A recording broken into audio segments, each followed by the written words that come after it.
So one of the cars that I want to introduce everybody to is just a neat story. It's a neat backstory, but it's also a really great car to share with you because we have a lot of documentation. In fact, I think in Graveyard Cars history, this is probably the most documented car we've ever done. And the people that we're doing it for are the original owners. So this is the husband and wife that bought the car in 1968. It is a 1968 Plymouth GTX 440 Super Commando 4-speed car, which makes it just ultra rare. Paint code S, so it's a yellow car. It's got unusual interior, which I'll show you in a little bit.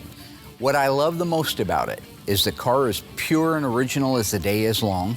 More importantly even, we have all the documentation like I mentioned. We have the original Monroney sticker. This is the window sticker. So when you guys go now and buy a new car and you walk the Dodge dealership for your Challenger SRT8 Red Eye, you'll see a window sticker in there. That window sticker tells you everything the car is optioned with. All right, it even has an MSRP, manufacturer's suggested retail price, and it's tied with a vehicle identification number. They did the same thing back in the day. It was mandatory. We have that original document. We have the original warranty card, the quality assurance checkpoint cards for like the water leaks, for the paint prep. We have the key codes, the original key codes, sales invoices from the dealerships. We even have the worksheet for it.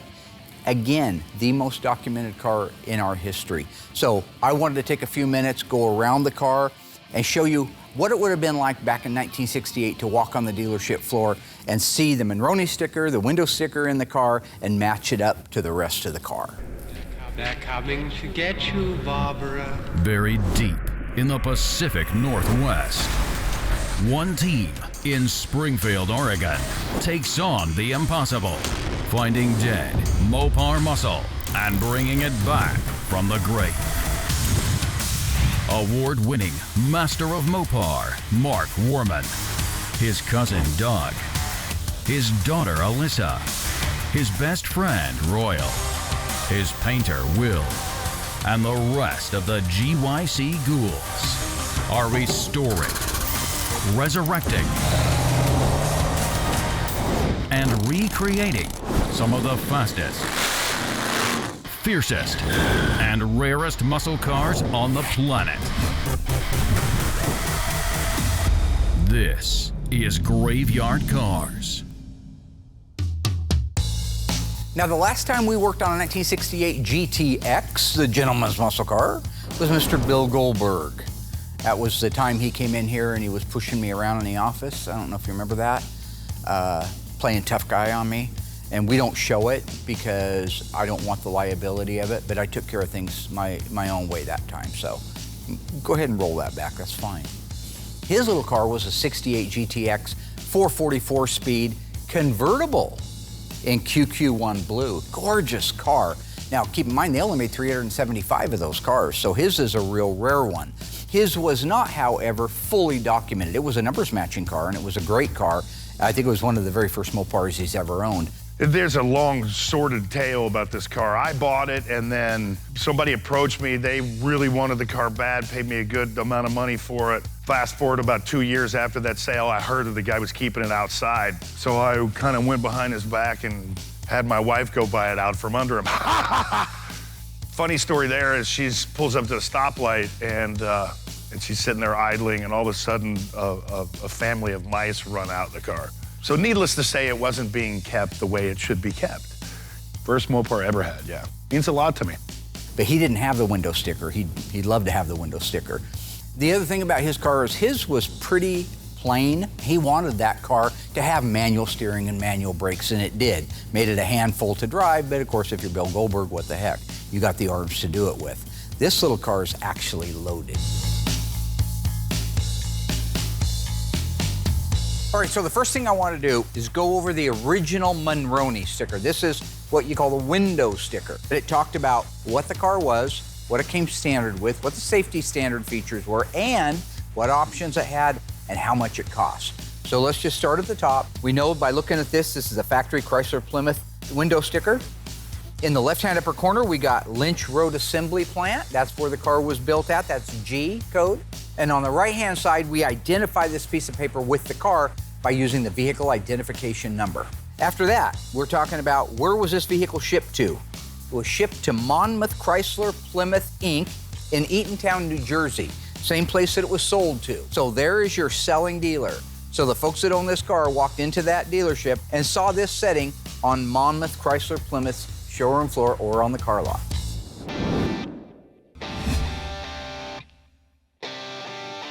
So today I'm getting ready to do the jam work on the inner structures of the 1970 Challenger RT 446 pack 4-speed car for Mark. One thing that we've learned is when you cut these quarter panels off, that's the time to get in there and do the sound deadener, because when they're on the car, you can't get it all the way down like factory did. So when the body man has it completely cut apart, we're able to go and do sound deadener from front to back, paint it from front to back, so when the quarter panels are installed, those hard to reach spots, they're already covered. So it's just a matter of going in and doing touch up where they welded. So when I do the jam work, we get in there while that car's apart. We get the Dutchman, the inner and outer wheelhouse, the trunk floor extensions, the little tension rods that are in there. We'll also do inside the cab and the rear body panel. Any part that you can get on the back side of that car while it's apart, we get it then. So I notice on this particular car, we're painting it TX9 black. But if you were to go back and look at the fender tag, it's supposed to be EV2 Hemi Orange. And the problem that I have with this is over the years, Mark has what you would call kind of sold out. He has always been 100% OE, that's all we do. We don't, if it's not OE, it's butcher. And I'm sure you can go back to footage to see him quote that. We restore cars to original equipment specs. These cars are not customs, they're not modified. No chopping, channeling, or aftermarket parts are used. To set in motion a car's future, we have to dig up its past. We're hunting down history. We're turning over rocks and we're following urban legends. We'll travel to the ends of the earth to find the right parts for these cars. But I've noticed as he's gotten older, it's whoever's got the most money. So if you look back to Samuel L. Jackson doing those great movies, and now he's doing like Capital One commercials because they pay him. So pretty much at this point, you know, we'll bring in Vegas and Novas and Camaros and whatever's gonna pay him, we're gonna end up doing. Oh, I'm a sellout? That's gold, Jerry. Gold, Jerry. He's out of his mind. I am not a sellout. You never see me doing that. I brought a car back from the dead. I fulfilled a dream, and I did it all while having a blast. Well, and getting paid for it. You know what I'm saying? Bunsen burners, nice little earners. Coin. Bunsen burners. Nice little earners. Cash. Ka-ching. Because a guy wants to change the color of his car, a non-numbers matching car, he wants to go from a orange to a black, what do I care, right? I don't do it because they pay me extra money on it. It's their car, all right? Yeah, I don't tell you how to dress. In this case, with Mr. Cash is King saying paint the car black, that's great. It covers quick, it's an easy color to spray, it's just the car's gotta be perfect. It's just so ridiculous that he would say I'm a sellout all because the guy wants to change the color of his car. He's the one that is a walking billboard. Just check him out sometime. Even watch him walking around here. Watch him in the break room. Everything is a chance to do a #1 drink. You don't see me doing that. Pull his pants down and see what underwear he has on. I bet you there's some kind of a brand name on the underwear. I don't follow the same sites he does, so I won't ever see that, but I'm just saying, you know, I don't know if you can leave that in there. I don't really care, okay? This is my 15th season, all right? I pretty much do what I want.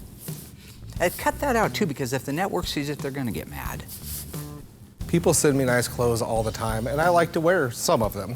But that doesn't mean I'm a sellout. That just means I like to wear nice stuff. That is just not true, all right? Go take a look at his Instagram page. Go look at his stuff. He actually had our paint gun company etch a picture of his daughter onto his paint gun so he could promote it. That's desperation.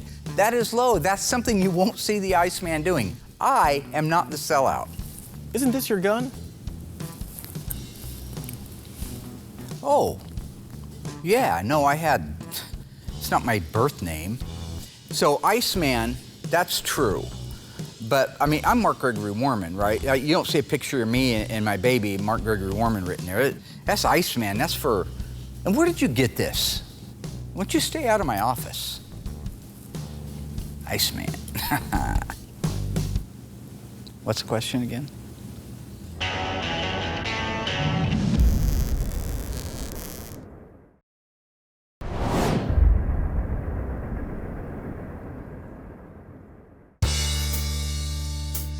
Back to our 1968 GTX. Let's talk about the standard safety features. They're listed over here on the right-hand side. You start at the top and you can go right down through there. Every one of those were standard. You didn't pay any extra for them. This large area at the top, before we get to sales codes, is what you're buying. This is what it comes with without any extras on it. It's got the RS23, that means that it's a GTX. SS1, that's the yellow, that's the paint code. Actually comes up at S when you're looking it up in the paint book, and it's called yellow. You see it's yellow. So the S6N, the Sam 6 November, that's the interior trim code, which is really cool on this car. I can't wait to show you. Check out the two-tone, I'm gonna call it a gold. You know I'm a little colorblind and I don't know what the camera's gonna do. Two-tone gold with these black highlights in it. Absolutely gonna be so stunning when it's done. And you'd think a black interior. You think, oh, yellow car, black out, black stripes, black top, why not a black interior? It's one of the things that caused the guy who bought it brand new almost not to buy the car. And then after he looked at it a couple times, it grew on him. C'est la vie, the rest is history. He's had it for 53 years now. After that, we see that it's a GTX. The following equipment is standard. So it has the rear armrest with the ashtrays, dual horns, vinyl trim, that means the interior is vinyl, not leather. Front foam seat cushion, they were pretty proud of that back in the day. Bucket seats. Bucket seats were standard on a GTX because this was a gentleman's muscle car.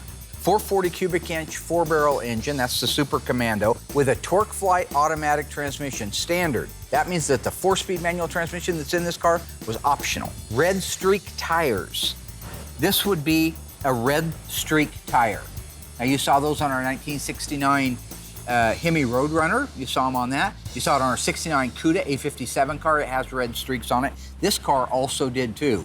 Heavy-duty rear springs, that's the Hemi suspension. Heavy-duty torsion bars, part of that Hemi suspension. Sway bar, heavy-duty shock absorbers, heavy-duty brakes, 70-amp alternator battery, and ashtray light. Okay, those are all standard on it. 83, this top one here, Super Commando, so it's got to call out the engine. And you see there's no money next to that engine. That's because that's standard. 291, which is a solid paint. Sales code 311. That is our body side accent stripe. Standard, no price for it, on GTXs. That's this one right here. These were available in black and white, depending on what they were. In this particular case, it says black. The other cool thing about that is they're reflective. So if you were to hit that with a light, they reflect. It's also a safety feature as well as a really cool feature.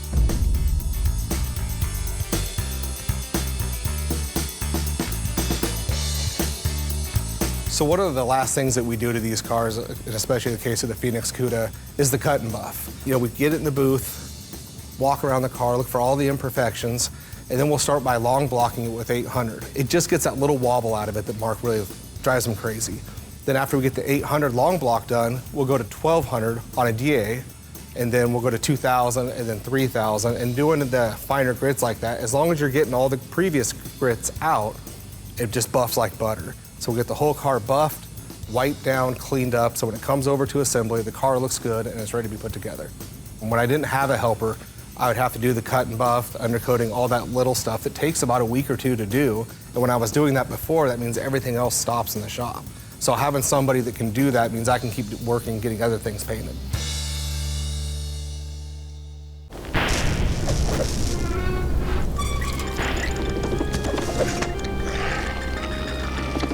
In a very special previous episode of Graveyard Cars, we finished restoring this beautiful 1970 Plymouth Superbird tribute car. We unveiled it at SEMA. Featured the 707 horsepower Hellcrate Hemi. It started life as a real Roadrunner. What engine did it start life with? Was it 383, 446 barrel, 426 Hemi? If you watched the episode and you remember, shout out your answer. I'll let you know how you did.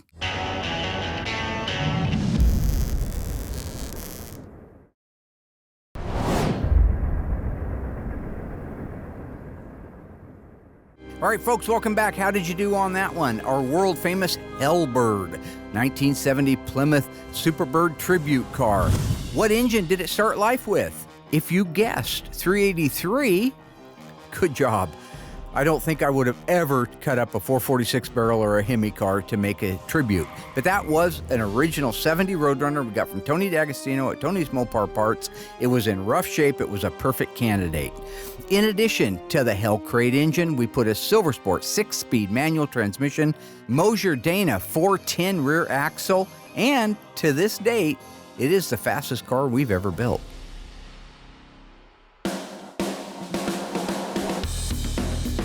Let's check the codes, the sales codes for the options, and see if they're still on the car. 306, that's our vinyl top in black. All right, if you look next to it, they charge $81.60 if you wanted a black vinyl top. Just to put that into perspective, the material alone today is around $350 for a good vinyl top, and it's about $600 to install it. You can see there's remnants still of our vinyl roof. If you look carefully, it's the original grain pattern too. Doesn't take, Einstein to figure out that this top's been on the car a long time. You can just tell by how weathered it is, how brittle it is. See how that just kind of crushes up? But it matches the 306. But it really sets off the side of the GTX, especially against that yellow. The next one, 393, the 4-speed manual transmission. You see that there's no price there? That's what's weird. If you're sitting at home and you're saying, wow, it's a 4-speed car and that's got to be the rarest in the world. Well, in this particular make and model, GTX 440, the automatic transmission was standard. The 4-speed costs money. In the rest of the world out here, 4-speed cars are worth more money, typically speaking, because they made a lot fewer of them in a given model. In this case, 9,771 4-speed models of the GTX were made in a hardtop with the 440, while only 6,902 automatics, which was standard. But to flip the script even more than that, if something is standard like an automatic transmission, I get it. There shouldn't be any extra charge for the automatic transmission, and there's not on this window sticker, as you'll see. But when it calls out the 4-speed, there's no money charged for that. Yet it's an option. So why was that option free? The 408 Sure Grip differential, that means positive traction, as Marissa Tomei would say, and my cousin Vinny, right? Both tires spin. After that is a AM radio that they charged $61.55 for back in the day. AM radio, you had to pay for it. Today, I don't even know if you can get an AM radio. Rear seat speaker, hallelujah, $14.05. One. See, it's not plural. One speaker in the rear and a little fader knob that you can move from the front to the back. Take a look at that thing. Two things that are interesting. One is, why did they only put one speaker in the back of these cars? You can see they ordered speakers, but you only got one. Notice the direction this speaker goes. The oval goes this way, left to right. You go over to the passenger side, and the opening for the speaker that they don't even offer goes front to rear. It's lengthwise the other direction. And I'm not positive, but I believe the reason for that, you could have had a rear defroster in this car, and the rear defroster blower would have bolted into that position over there. Power steering was not standard even on the gentleman's muscle car. Right here in black and white, 456 sales code was $94.85. There it is. This is your power steering pump. It didn't have to have that. It's an option still. And somebody did click that option. And believe me, if you've ever driven one of these cars with manual steering and power steering, it was worth $100, I promise. Can you turn the wheel all the way to the left for me? All the way to the left. Keep going, yep. All the way, we want to check it. Isn't it all the way? No, it's got a lot further to go. It's almost impossible to steer it with it sitting still, and it took her a little bit to figure that out, but yeah. Whip the wheel this way. Oh, I think that's all my arms can do, though. It's a good thing Goldberg owns this car. And he handled the car well, because that car's a handful. At one moment, he reached out and grabbed the camera lens at 40 miles an hour, which could have killed everybody in the car. Oh, God, please, sweet Jesus. Oh, Mama Chickapee. Oh, Mama Chickapee. So as far as under the hood options go, that's it for this piece of paper. I just want to point out a few other things because it's so original. You have the original 047 radiator, the original Carter AVS carburetor, original valve covers, exhaust manifolds, master cylinder. The original distributor is still in the car. This heater hose is original. The other one has been replaced. 7-blade clutch fan, still in the car. Everything in this car is original.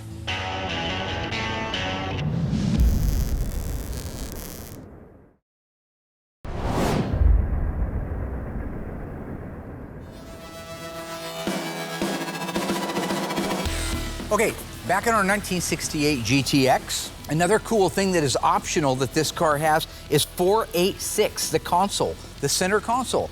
That is absolutely one of the neatest options. It has a jockey box in it for putting all your stuff in there. Royal had things he'd keep in there too, back in the day. And they paid $52.85 for it. The performance hood treatment, sales code 508, that's this area right here. Optional. Otherwise, this would have been completely yellow. How these louvers right here, these inserts, are painted black, and it's a matte black. And then you follow the trajectory off of the ends all the way down here, and then duplicate it on the other side. This whole center section is actually black, which I think serves two purposes. One, against the yellow, it looks super cool. Two is, it cuts down the glare, because shiny paint glares where matted paints don't. And that's why this wasn't shiny either, just in case you're wondering. You couldn't get a glossy black hood sport treatment. You had to get the matte black so it wouldn't reflect the sun as much. This is very unusual for 1968. Code 533, headrest restraint. Around January of 69 on production, headrests were mandatory. Prior to that, they were optional. So this was an option for headrests, and it was $43.90. They're not on the seats, but you can see right here, the headrest drop down here. The only other 68 we've had here that have the headrests on it are the folks' 1968 Dodge Dart GTS, the convertible that they bought new. They bought that car and paid extra because they wanted those headrests as well. 536, left-hand outside remote control chrome mirror. They paid $9.40 for that. You're not gonna have an aha moment, okay? It had it. It's inside the car. Actually, it's out in the parts pod right now because the owner of this car started to disassemble it several years ago and then sent it out to us to finish it up. It is drilled for it, as you can tell, and on the interior, if you look, you'll see the hole has also already been made for the remote control.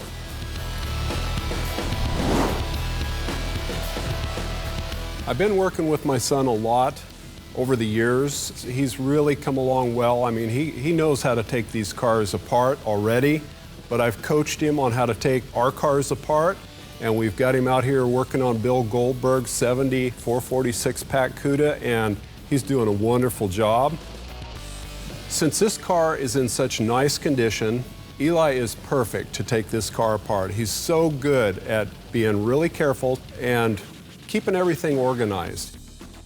While Eli's got the car up on the hoist, he's going to do all the undercarriage, such as the bumpers, the front valance, headlights, grille, rear bumper, tail lights, things like that. He's going to do all the undercarriage first while it's up on the hoist. So after this, he'll drain all the fluids out, get the engine, K-member, rear end, and all the lower drive train components ready to come out.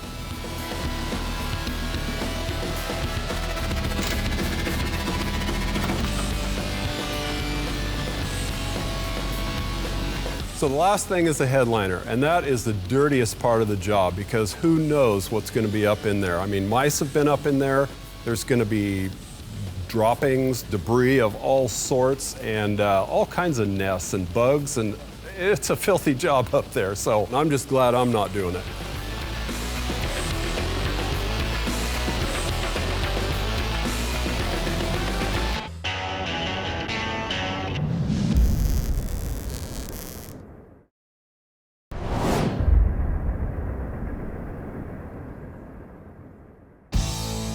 This is really interesting. 580 road wheels. Look here, styled, chrome plated. Styled, chrome plated. That was what the road wheel or Magnum 500 looked like in 1968. And it cost $97.30 extra. The road wheel that you see on this car is not a chrome plated. Sure, the inside portions are. But this wheel requires a beauty ring. This style of wheel, where this is a beauty ring and not all chrome, started in 1969. Fair enough, but we know the car's a 68, so obviously somebody put later wheels on it. No, they didn't. We have actual photographs of the car when it was new, when he brought it home from the dealership, the owner of it, and it had these wheels on it. Now, what's really freaky about that is how would you put wheels on it that aren't even out yet? I mean, I know the answer. It's Marty McFly. You know what I'm saying? You get in that little DeLorean crap box and you type in August 1st, 1969, first scheduled day of production for Chrysler's cars. Anywho, point being, Marty McFly helped him get these wheels. So that's a neat piece of trivia.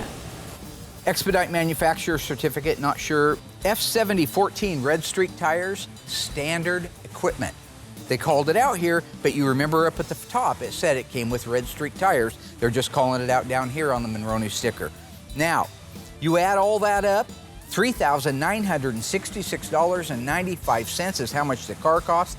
$68 destination charge meant the total for the car was $4,034.95. And so that is the end of the sales code and the validation of our 1968 GTX. You're going to be hard-pressed to find a cooler car with better documentation that's an all-one owner, all right? So with that, I'm going to let Eli start on the disassembly of it. We'll bring one of the dry boxes around, start putting parts in it, and begin the process of restoring our 1968 Plymouth GTX 440 4-speed car. This has been Mopars with Mark on Graveyard Cars.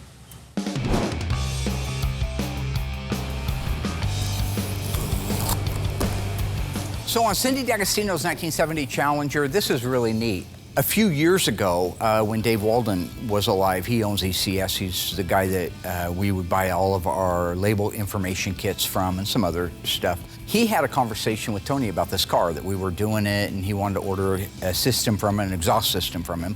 They had a nice long conversation, and because Dave knew Tony's history and Tony knew Dave's, and they were old friends and they'd been to the OE Nationals together, even competing, Dave wanted to make sure that the system we put on his car was actually factory as could be.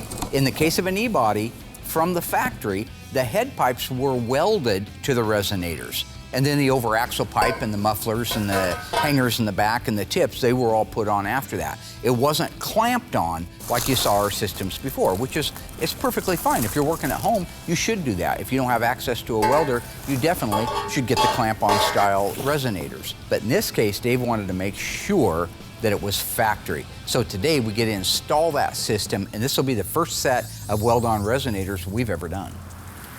Okay, so the first thing we're gonna do is install the left-hand head pipe. We're gonna slide it over the top of our little hanger here. This will go up into place here.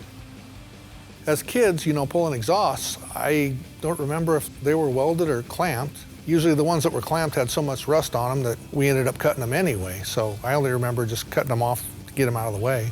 We always had to clamp them back on. So now we're gonna install the right-hand head pipe. So slide it over our holder here. And then come in here. Nice.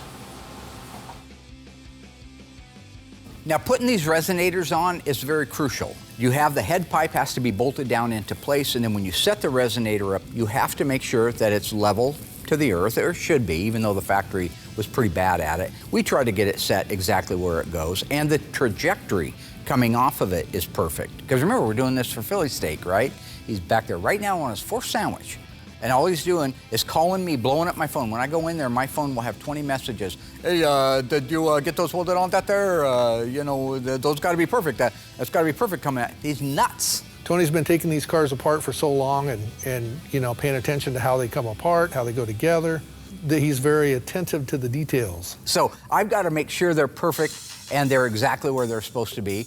One is total respect for ECS, who made the darn system. Two is for nutcase Tony. I think Tony knows a lot more than Mark. Now, the beautiful thing, Cindy doesn't care. Cindy's never going to look underneath that car and say, wow, that resonator's a little bit crooked. But Tony is, and he's going to live on it. There's a part coming up a little bit later when he visited with us where he goes berserk. I'll share that with you later. But trust me, these have to go on right. Perfect. God, that's beautiful. Look at how they're just identical. Once we have these resonators in place where they go, it's a tack weld process. 1, 2, 3, 4, 1, 2, 3. We just need to make sure that when we take the head pipe back down, that resonator does not move. Because where it's at is where we're going to do a solid weld.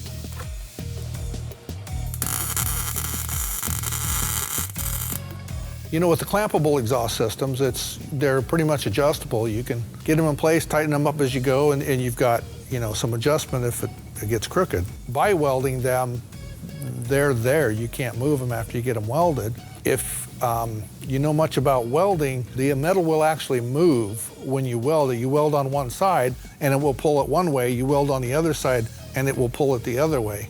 I actually learned that from welding. We were setting cabinets at OSU.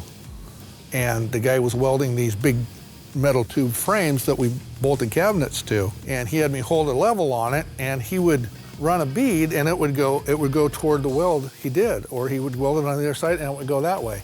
It was the weirdest thing. Welding is an art that I wish I would have learned. I wish I wouldn't have cut that class in school. Once we have them tack welded in place, we take the head pipes with the resonators fixed down to the body men. They are going to clean that area up where it needs welded, and they're going to do a 360-degree weld, a solid weld, so it can't leak. Do as good a weld as you can, probably much better than the factory ever did.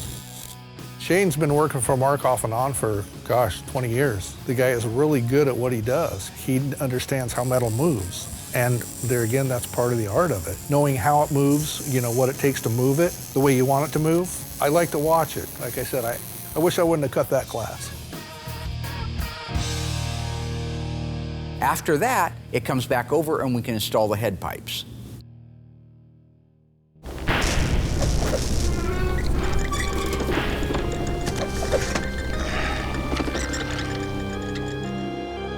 Several seasons ago, we restored this beautiful, stunning quadruple black 1971 Cuda, which was our Phantasm tribute car. This car was a factory 340 4-speed. True or false? The movie car in the original Phantasm was also a 340 4-speed. If you're a fan of graveyard cars and Phantasm, shout out the answer. Stay tuned after the break. I'll let you know how you did.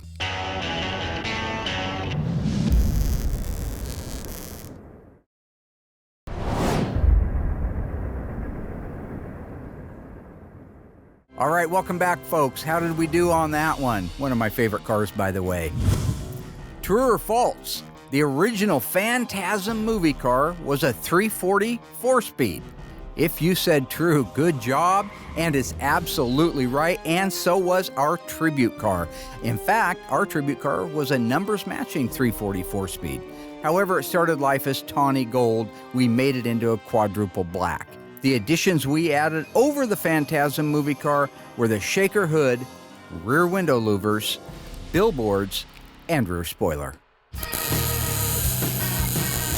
By welding the exhaust, you're less likely to have a leak in the exhaust, where your clamps may not tighten securely the first time. Once the exhaust system heats up and cools down a couple of times, always go back and check the clamps, you know, after you drive it for a few hundred miles. Okay, so now we're going to put the passenger side head pipe and resonator in place. So this will go up here. You ever put a system like this in one of the cars that you've owned? I might do it on my Charger, although my Charger's going to be all butchered up. I'm going to have burnt orange, tuck and roll velvet interior, but that might be kind of fun to do. Once the head pipes are installed, we know the resonators go where they go. We can put the over axle pipes in. See these little rivets right here? This is an ECS design hanger. Those are factory. If you look at an original system, that's what they were made like. That's what it looks like. So now we're going to put the muffler in with the over axle pipe built onto it. Again, it's got the 360 weld on it, just like we had to do on the resonators. But before we do, one thing I want to show you. These are factory heat shields. So these go in place before this. It keeps all of that heat off of the fuel tank, the sending unit, and all of the hoses. At the back here, you see the hanger bracket. That is the exhaust tip hanger. So the tip hanger actually not only holds the tip, but because it's fastened to the exhaust, it will also support it. So there are two hangers in this system. All right, are you ready? This goes over the axle pipe like yay. That should slide right in. So this S-hip will go in through here and comes all the way through like that. So with that in place, we're gonna go ahead and put the over axle pipe on this side.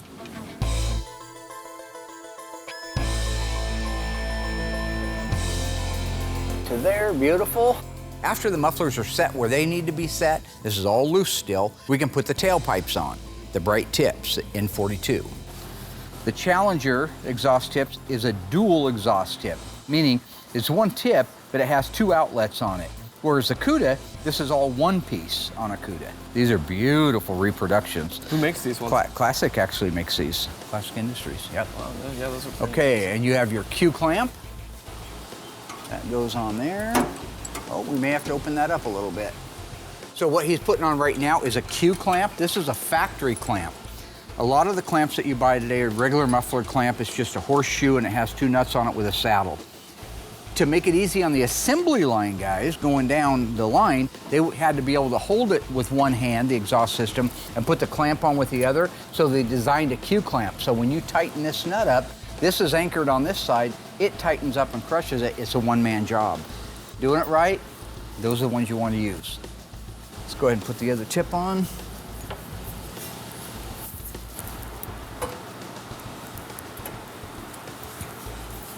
Talk about precision. That's beautiful.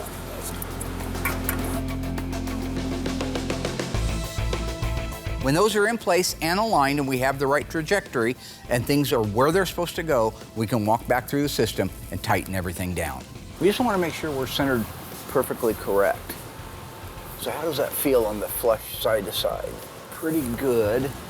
Back here, I think that's it right there if you want to go ahead and tighten that down right there. Okay. Look at these. See this flat spot right here? It's rounded here. And it's flat right here. That's factory. They did that for clearance, road clearance. That's so cool. Love it. Let's snug it just a little bit, not all the way, but enough to keep the pipe from moving. Like a nice tight pipe. I bet you do. No muff too tough. Mufflers.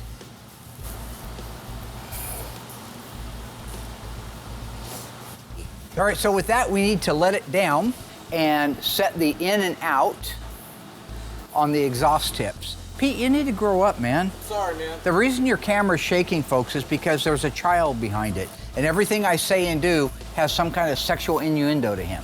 So let's lower this thing down, see if we can stab that pipe in there a little deeper. He's gonna bring the car down to a height where I can see the exhaust tips.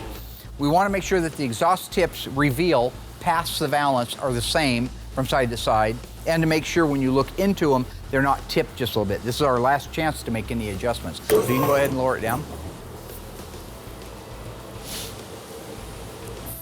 Okay, let's stop right there. All right. So I like the looks of that. If you want to crawl under there and tighten that down.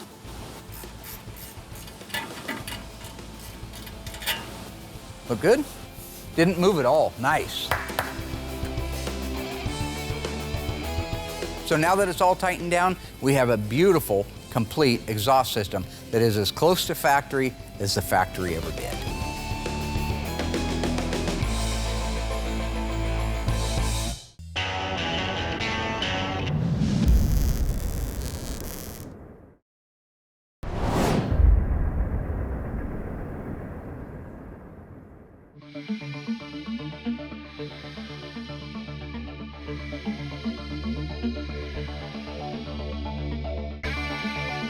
This is our 1971 Demon, our 346 pack Mr. Norm's car, which is a great car.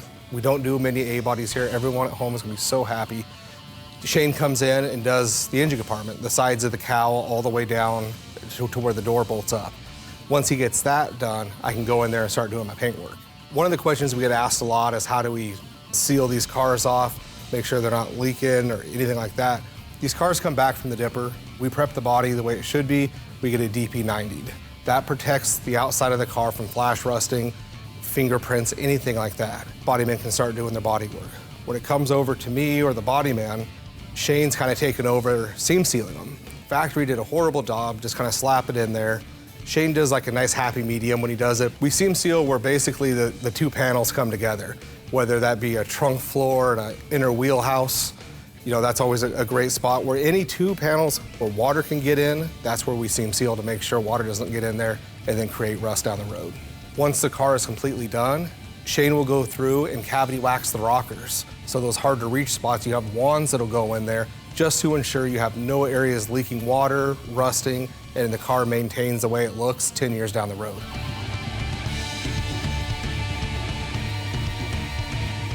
This is an FE5. It's a bright red. It's a gorgeous color. We don't do enough of it, so I'm super excited about that, something different. But the first thing we'll do is we'll seal it.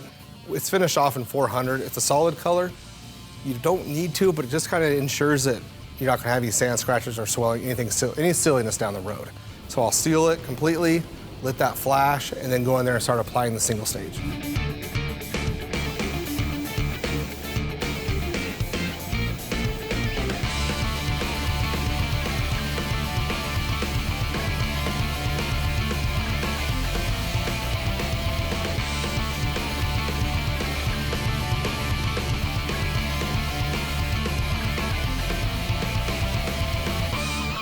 Now that it's sealed and completely dry, you really have to let that sealer dry because if you get on it too soon, it'll actually kind of re-soften it and run. I get the FE5 bright red.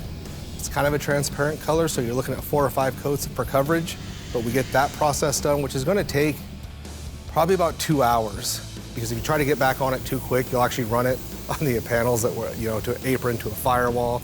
So it's 1 coat, let it dry, another coat, just take your time, get 4 or 5 coats on there, and then you're good to go.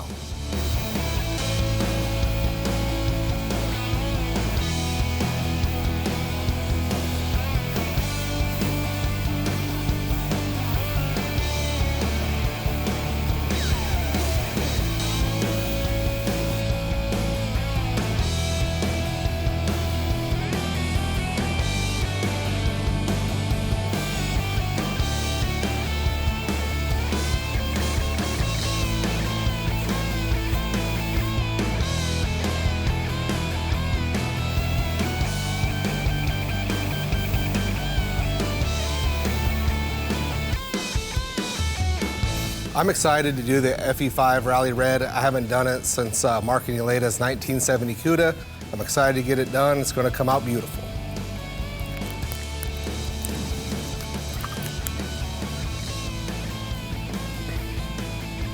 Tasty.